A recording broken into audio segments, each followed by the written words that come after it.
நேத்து எபிசோட்ல ஏகப்பட்ட சம்பவங்கள், எல்லாத்துக்குமே ஒரு முடிவு கிடைச்சிருச்சு அப்படின்னு சொல்லலாம். அதெல்லாம் என்னென்னு சொல்லி டீடைலா ஒன் பை ஒன்னா பார்க்கலாம். பட் அதுக்கு முன்னாடி உங்களுக்கும் உங்களோட குடும்பத்துக்கும் இனிய பொங்கல் நல்வாழ்த்துக்கள். எல்லாருமே உங்க ஃபேமிலியோட ஹாப்பியா சந்தோஷமா நிம்மதியா இந்த பொங்கலை கொண்டாடுங்க. இப்ப நேத்தோட சம்பவங்கள்லாம் பார்த்தலாமா? ரியா கிட்ட சவுண்ட் இப்ப என்ன கேட்டுட்டு இருக்காங்கன்னா, நான் வெளியே பிஆர் டீம்லாம் செட் பண்ணி வச்சுட்டு தான் வந்திருக்கிறேன். ஆனா அது எங்கேயாவது யாரையாவது அஃபெக்ட் பண்ணுதா, யாரையாவது டவுன் பண்ணுதா? பண்ணாதுன்னு தெரியும். ஒருவேளை அப்படி இருந்துச்சுன்னா என்கிட்ட சொல்ல. ஏன்னா சாச்சனா ஒரு சில விஷயம்லாம் சொல்றா, அவளை நான் நம்ப மாட்டேன். அப்படி இருக்குன்ற பட்சத்துல நான் கேமரா கிட்ட போய் ஒரு சில விஷயம்லாம் சொல்லணும். சோ ப்ளீஸ் சொல்ல அப்படின்னு கேட்டாலும் எதுக்கு ஏதாவது நான் சொல்ல என்ன பிக் பாஸ் கூப்பிட்டு எதுக்கு வெளி இன்ஃபர்மேஷன்லாம் சொன்னேன்னு சொல்லி அடிக்கிறதுக்கா? இது வரைக்கும் வாங்கின அடியெல்லாம் போதாதா? அதனால தப்பா எடுத்துக்காத சவுண்டே. நான் எதுவும் சொல்ல மாட்டேன். பட் ஆமா போயிருக்கு. நீ இந்த இடத்துல இருக்கிறது அன்ஃபேர்னு மக்கள் நம்புறாங்க அப்படின்றத சொல்லிட்டு, பட் கவலைப்படாதீங்க சவுண்டே, உங்களுக்கு நான் சப்போர்ட் பண்றேன் அப்படின்னு ஒரு பிட்டையும் போடுறாங்க. சொல்ல மாட்டேன்னு சொல்லிட்டு எல்லாத்தையும் சொல்லிட்டாங்க. சரி சொன்னதுதான் சொன்னாங்களே, இதுல நீங்க பண்ண தப்பு என்ன பண்ணிருக்க கூடாது அந்த மாதிரி ஏதாவது சொல்லுவாங்கன்னு பார்த்தா, நான் உங்களுக்கு சப்போர்ட் பண்றேன் அப்படின்னு அங்கேயும் ஒரு சேஃப் கேம்.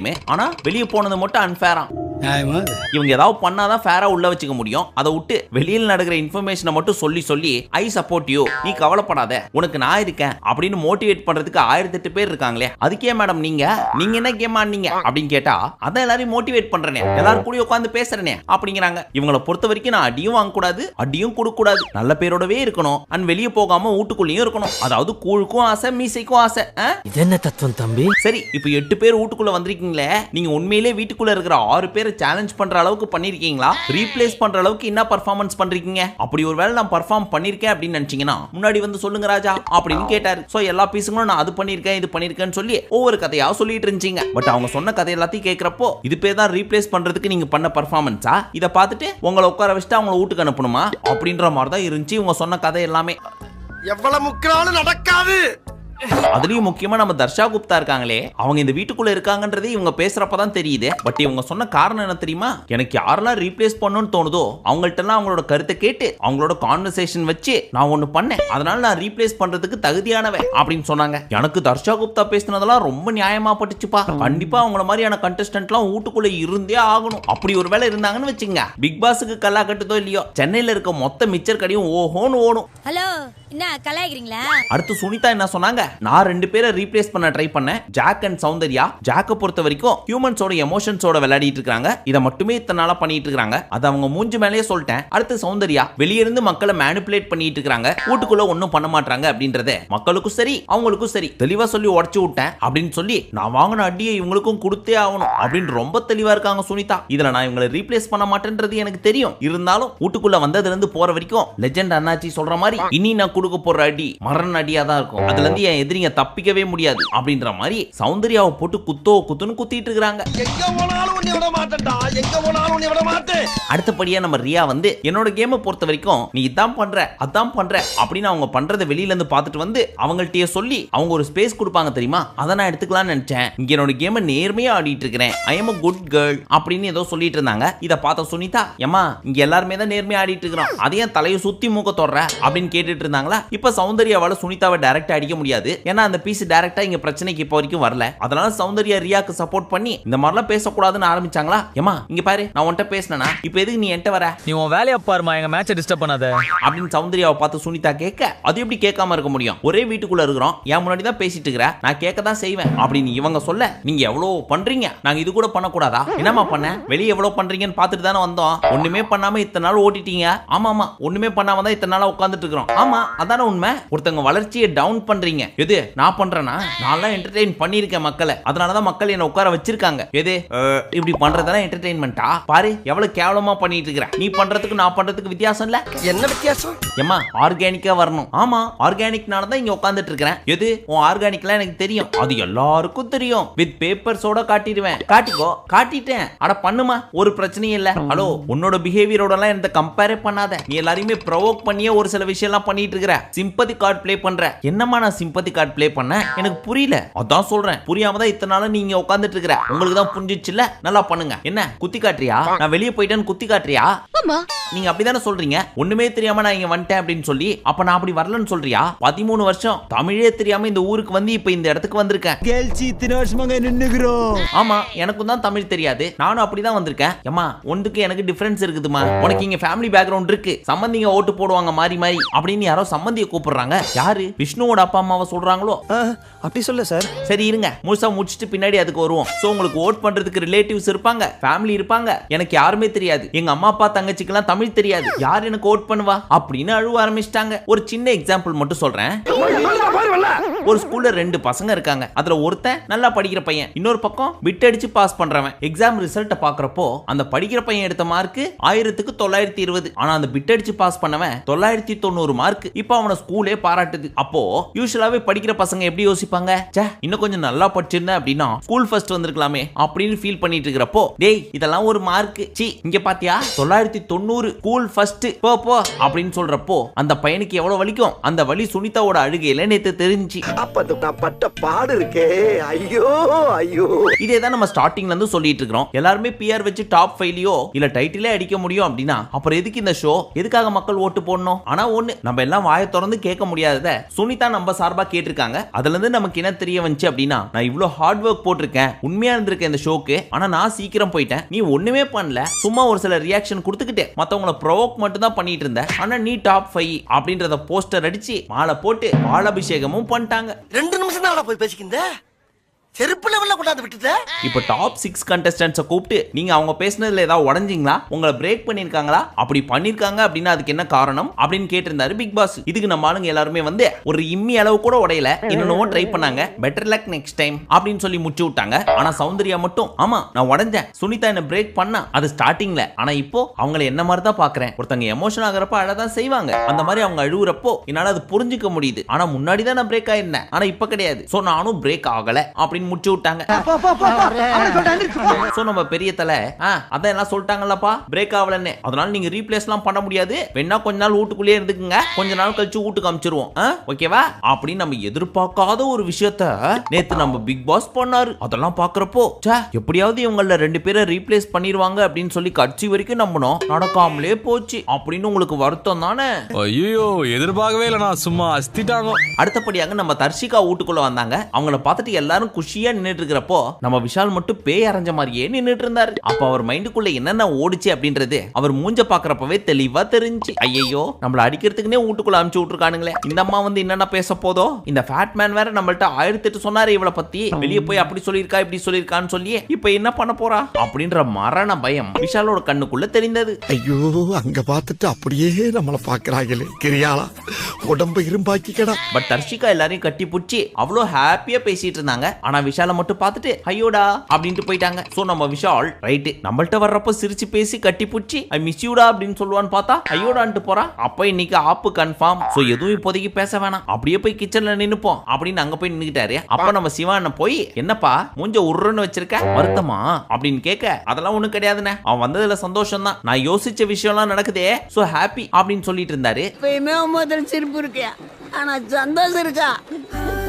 இன்னொரு பக்கம் வர்ஷினி வந்து என்ன சிரிக்க கூட மாட்ற, அதை பாக்குறப்ப ரொம்ப ஆக்வர்டா இருந்துச்சு அப்படின்றாங்க. இதுல என்ன கருமத்தை ஆக்வர்டா கண்டுபிடிச்சாங்கன்னு தெரியல, இவங்களுக்கு ஒரு கண்டென்ட் கிடைச்சிருச்சு அப்படின்றதுக்காக அதை வச்சு மட்டுமே அடிக்கிறாங்க தவிர்த்து இவங்களாம் ஒன்னும் பண்ண மாட்டாங்க. சோ நம்ம விஷால் நான் சொன்னாரு, அது என்னோட பர்சனல், அது உனக்கு ஒருவேளை ஆக்வர்டா தெரிஞ்சா அதுக்கெல்லாம் நான் ஒன்னும் பண்ண முடியாது, இதை ஃபேஸ் பண்ண வேண்டியது நான், உனக்கு என்ன பிரச்சனை அப்படின்னு கேட்டாரா. டேய் டேய் கூல் கூல், நான் சும்மா தான்டா கேட்டேன் அப்படின்னு மழுப்பி விட்டாங்க.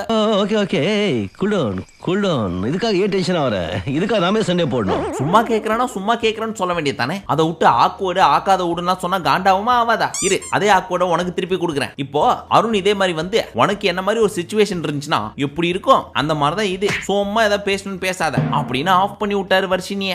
ஏதோ யாரு முன்னாடி டீசென்ட்டா மெயின்டைன் பண்ணனும் பார்த்தா சும்மா ஓவரா அலும்புற.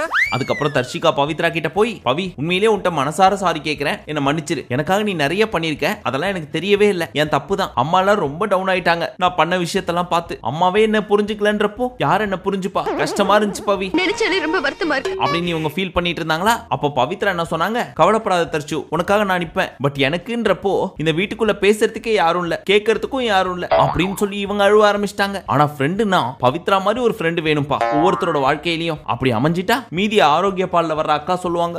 இதுக்கு மேல என்னங்க? இப்ப நம்ம சௌந்தர்யா அக்கா ஆல்மோஸ்ட் தெரிஞ்சு போச்சு, கண்டிப்பா ஜெஃப்ரி உள்ள வர போறாரு அப்படின்னு சொல்லி. அதனால கொஞ்ச நேரத்துக்கு முன்னாடி போய் ஆர்னவ் கிட்ட என்ன சொன்னாங்க, அன்னைக்கு நீங்க ஜெஃப்ரியை பத்தி ஒன்னு சொன்னீங்கல்ல, தடவரான் கிடவரான், அதெல்லாம் எனக்கு ரொம்ப தப்பா இருந்துச்சு, இனிமே இப்படிலாம் சொல்லாதீங்க, எனக்கெல்லாம் சரியான கோவம் ஆத்திரங்கள் அப்படின்னு சம்பந்தமே இல்லாம எப்போ முடிஞ்சது எடுத்துன்னு வந்து இப்ப சொல்லி ஆர்னவ் மண்டையில ஒரு கொட்டு கொட்டிட்டு போயிட்டாங்க. அந்த பீஸுக்கு என்ன பேசுறதுனே தெரியாம என்ன சொல்லி சமாளிச்சுது. அதுக்கேத்த மாதிரி சத்யாவும் ஜெஃப்ரியும் வீட்டுக்குள்ள வந்தாங்க. அதை பார்த்த உடனே நம்ம ஆர்னவுக்கு ஐயோ இவனுங்க என்னென்ன பண்ண போறானுங்களோ, நம்மளும் கொஞ்சம் ஜாஸ்தியாவே பேசிட்டோமே, ரைட் டிஃபென்ஸ் மோடுக்கு ரெடி ஆயிட வேண்டியதுதான் அப்படின்னு உள்ளுக்குள்ளேயே ப்ரிப்பேர் ஆயிட்டாரு. நீ எதுக்கு ரெடியா?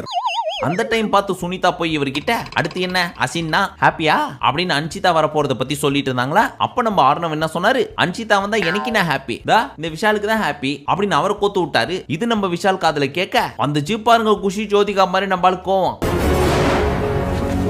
யோ உன்னை பத்தி பேசுறப்போ உன்னை பத்தி மட்டும் பேச வேண்டியதானே, எதுக்கு என் பேரை இழுக்கிற? தம்பி உனக்கு பிடிச்சிருக்குன்னா பிடிச்சிருக்குன்னு சொல்லு, பிடிக்கலன்னா பிடிக்கலன்னு சொல்லு, அதை விட்டு எதுக்கு சண்டைக்கு வர? யோ என் பேர் எப்படியா சொல்லுவேன் அப்படின்னு அங்கேயே சண்டைக்கு போக ஆரம்பிச்சிட்டாரு. அப்போ ஒரு பழமொழி ஞாபகத்துக்கு வந்துச்சு, நண்பன் உடையான் படைக்காஞ்சான் அப்படின்றது. ஓ சாரி அது தம்பி உடையானா? ஐயோ மறுபடியும் ரோலிங் ஆகுது. பரவாயில்ல, அந்த காலத்துல தம்பிங்க ஸ்ட்ராங், இந்த காலத்துல ஃப்ரெண்ட்ஸுங்க ஸ்ட்ராங் இல்ல, அதுக்கேத்த மாதிரி பழமொழியை மாத்திக்கணும். அதுவும் சரியா.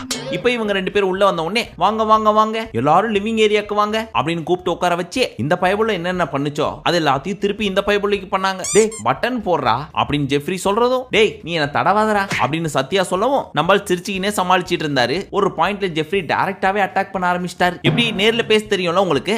பேச தெரியுமே, அப்புறம் என்ன ஜும்லி ஜும்லி ஜும்லி ஏதோ கார்ட்டூன்ல வர்ற பொம்மை மாதிரி. நான் கார்ட்டூன்லாம் பாக்குறது இல்ல தம்பி. டேய் இவன்ட்டெல்லாம் பேசி எதுக்குடா டைம் வேஸ்ட் பண்ணிட்டு இருக்கற?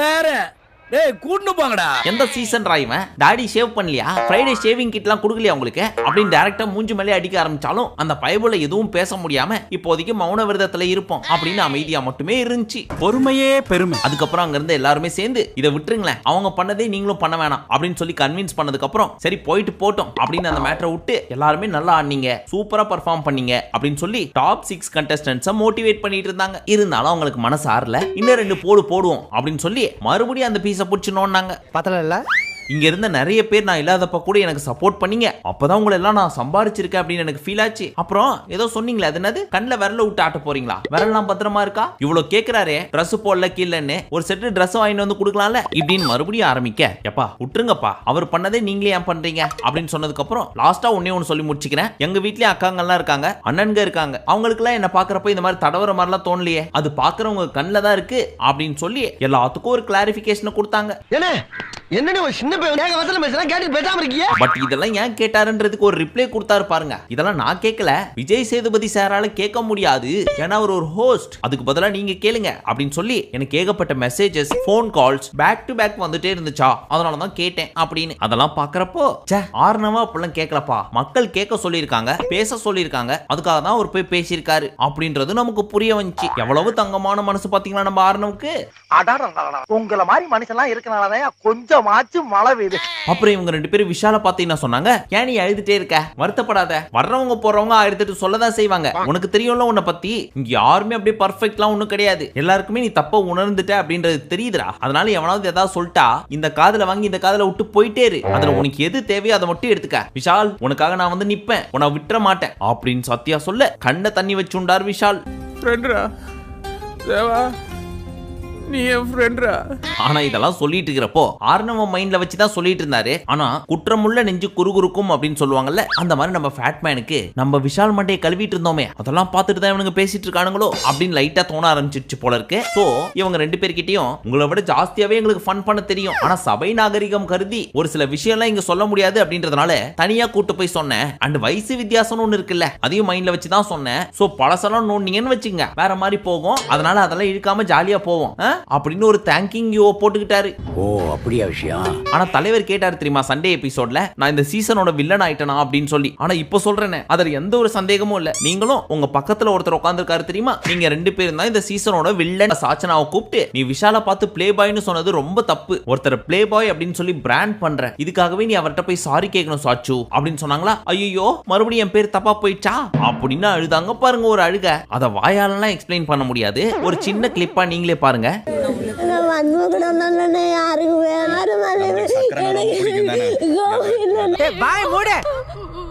இப்ப ஏன் நீ அழுவுற? என்ன வெளியே அமிச்சிருங்க பிக் பாஸ் டீம், என்னால முடியல அப்படின்னு கதறி கதறி அழுவ அங்க இருந்து விஷாலும் முத்துவும் வந்துட்டாங்க. சோ விஷாலும் கன்வின்ஸ் பண்றாரு அவரை கட்டி புடிச்சு இன்னும் தேம்பி எழுதிட்டு இருக்காங்க. அந்த அழுவுறப்போ இந்த ஒரு விஷயமும் சொல்லிட்டே இருந்தாங்க. என்ன விஷயம்? நான் கண்டிப்பா கேமராக்காக அழல அப்படின்னு. ஒருத்தர் பிளே பாய்னு சொல்லி அவரோட கேரக்டரே நாசம் பண்றப்போ அவர் பேரு வெளியே தப்பா போயிரும்னு யோசிக்காத உங்களுக்கு உங்க பேரு தப்பா போயிடக்கூடாதுன்னு பயப்படுறீங்களே மேடம். அப்போ உங்களுக்கு வந்தா ரத்தம், அவங்களுக்கு வந்தா தக்காளி சட்னியா அப்படின்னு நான் கேட்கலீங்க.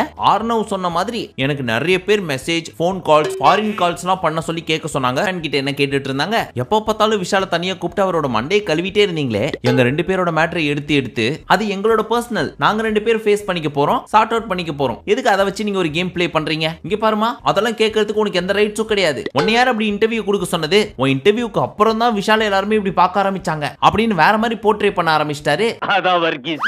ஐயா நான் இப்ப சொல்றேன், இப்ப வரைக்கும் அந்த இன்டர்வியூல அவங்க என்ன சொன்னாங்க அப்படின்றது சத்தியமா எனக்கு தெரியாது. அப்படி இருக்கிறப்போ என் பாயிண்ட் ஆஃப் வியூல இருந்து விஷால பாக்குறப்போ எனக்கு என்ன தோணுச்சு அப்படின்னா, இப்பதான் தர்ஷிகா மேட்டர் க்ளோஸ் ஆச்சு, அடுத்த நிமிஷமே அன்ஷிதாவா அப்படின்னு தோணுச்சு. என்ன மாதிரி தான் நிறைய பேருக்கு தோணி இருக்கும்.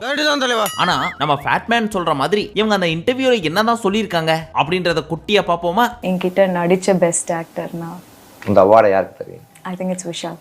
விஷால். யா. சிம்ரன்ஸ் என்னடா இது? என்னம்மா இது? சோ தர்ஷிகா ஒத்துட்டு இருந்திருக்காங்க, தெளிவா சொல்லியும் இருக்காங்க விஷால் தன்னை ஏமாத்திருக்கான் அப்படின்னு சொல்லி. அது உண்மையோ பொய்யோ இவங்க ரெண்டு பேருக்கு தான் தெரியும். பட் நமக்கு காமிச்ச வரைக்கும் தர்ஷிகாக்கு விஷால் மேல கம்ப்ளீட்டா லவ் இருந்திருக்கு. விஷால் அதுக்கான ஸ்பேஸ் கொடுத்திருக்காரு. இதுதான் நம்மளோட அண்டர்ஸ்டாண்டிங். அதை இவங்க இன்டர்வியூல சொன்னது தப்பு கிடையாது. ஆனா இங்க வந்து விஷால் என்னை ஏமாத்திட்டான்னு சொல்லவே இல்லைன்னு அடிச்சு பேசுறது எதுக்காக? அத உன்கிட்ட சொல்லணும்னு அவசியம் இல்ல. இதுக்கு டைரக்டா போய் ஆமாண்டா நீ என்ன ஏமாத்தன, அதை தான் நான் இன்டர்வியூல சொன்னேன், எனக்கு உன்னோட ஆக்ஷன்ஸ் அப்படி இருந்துச்சு, வெளியே பார்த்த மக்களுக்கு அதான் தோணுச்சு அப்படின்னு பேசியிருந்தா அது கெத்தா இருந்திருக்கும். அதை விட்டு இப்ப யாருக்கு உண்மையா இருக்காங்க அப்படின்றது தெரியல. இதுல நம்ம ஃபேட்மேன் வேற, நான் அவனுக்காக நிப்பேன், அவனுக்காக பேசுவேன் அப்படின்னு வந்து நிக்கிறாரு. ஆனா கட்சியா என்ன ஆச்சு அப்படின்னு பார்த்தா இந்த ரெண்டு பீஸுங்களும் பேசிக்கிட்டேன், எனக்கு ஒன்னும் பிரச்சனை இல்ல, உன்னோட ஒரு சில ஆக்ஷன் தான் என்ன அப்படி தோண வச்சுது, என் எவிக்ஷனுக்கு நீ ரீசனே கிடையாது, சோ நமக்குள்ள எல்லாமே ஓவர், இனி நம்ம ரெண்டு பேரும் ஃப்ரெண்ட்ஸ். ஆமா, இனிமே நம்ம ரெண்டு பேரும் ஃப்ரெண்ட்ஸ் தானே? எங்க அம்மா கொடுத்த ரிங்க மட்டும் என்கிட்ட கொடுத்துரு. அண்ட் இன்னொரு விஷயம், எனக்கு உன்னை பிடிக்கும் அப்படின்றது இவ்வளோ பெரிய ஃபோரம்ல சொல்றேன். சோ அது என்னோட உண்மையான ஃபீல். இது நீ சொன்ன மாதிரி மார்க்கெட்டிங்லாம் கிடையாது. மார்க்கெட்டிங் அப்படின்னு நான் சொன்னா? ஆமா நீ சொன்ன. யார்கிட்ட? ராணவ் கிட்டயும் சத்யா கிட்டயும். ஐயோ சரி சொல்லிட்டேன், அதெல்லாம் ஃபீல் பண்றதுக்கு இப்போ ஒன்றும் கிடையாது. சோ எல்லாமே சிம்பிளா முடிஞ்சு இப்போ நீ உன் கேம் ஆடு. டாப் 6ல இருக்கிறது எவ்வளவு பெரிய விஷயம் தெரியுமா? கான்சென்ட்ரேட் குமாரா அப்படின்ட்டு வந்துட்டாங்க.